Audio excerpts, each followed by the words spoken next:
Taliwan ng mga balita kabahin sa presyo sa bugas humay, ingon man sa supply sa NFA Rice, gisuhid sa GMA News ang pipila ka mga rice field o basakan dini mismo sa dakbayan sa Sugbo.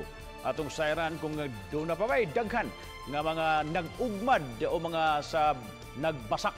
Pinaagi sa report ni Nico Serino. Ang sagad nga nahibaw-an sa kadaghanan, mais, buwak ug mga utanon ang produkto sa bukirang bahin sa Sugbo. Apan adunay pipilasab ka mga ektaryang luna nga gitamnan og humay. Bisan dili makonsidera nga rice producing ang Sugbo, apan may uban nga nananom niini. Sa Sitio Sin, Barangay Cambinocot, Cebu City, naabtan namo si Noy Enrico nga nagtrabaho sa basakan. Inay kabaw, makina ang gamit niya aron maandam ug mamahimong lapukon ang iyang yuta sa di pa siya musugod og tanom.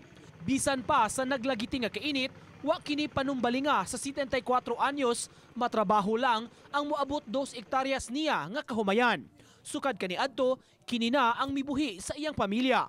Apan aminado si Noy Enrico nga daghan silang hagit karon sa pag-uma sama sa kakuwang og mga trabahante matag panahon sa tingtanom ug ang pag-angkon og maayong binhi. Ang mga batan-on mo unang way pagkabana ba pagkuan bat kay ang uban na trabaho nag mga kuan sa magmipsa. Samtang si Renerio naabtan namo nga nagtrabaho sab sa basakan. Nabisi siya sa pagpanguha og sagbot nga mihamok sa iyang mga tanom nga humay. Agosto siya nakatanom ug gilauman nga sa Nobyembre makaani na niini. Minus na mangunguma sir. Minus na kawaan hindi naman kay manguma kay usahay kanang kuanon sa kalamidad makansi gyud kansi. Basta manarbaho na lang ato syudad ang mga kuan. Wa lagi manguma. Mahal gyud bugas ani. Sa Barangay Cambinocot, mabantayan nga nagkamenos na ang land area sa mga kahumayan.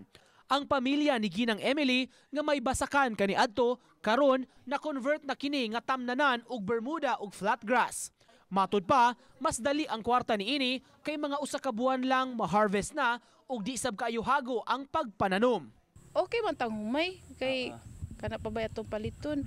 Iya dugay lang ma-harvest niya dagang hasol.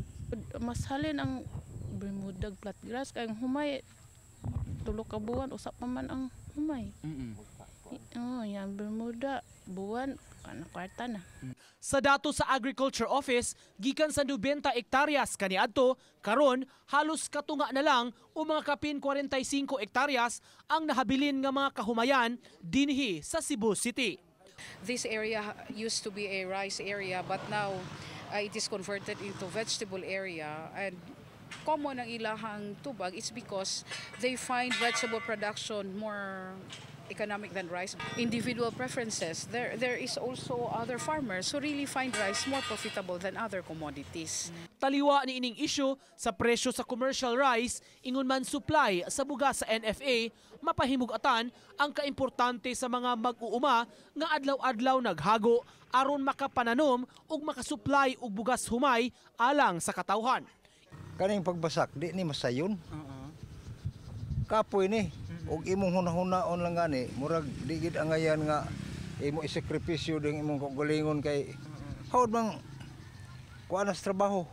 Di ikalimod nga lisod og kinahanglan gyud og tumang kakugi kining pagdaro og pagtrabaho dinhi sa bukid, mga panghinaot sa mga mag-uuma nga kahatagan sila sa igo nga suporta ug ayuda aron nga makapadayon niining ilang panginabuhian.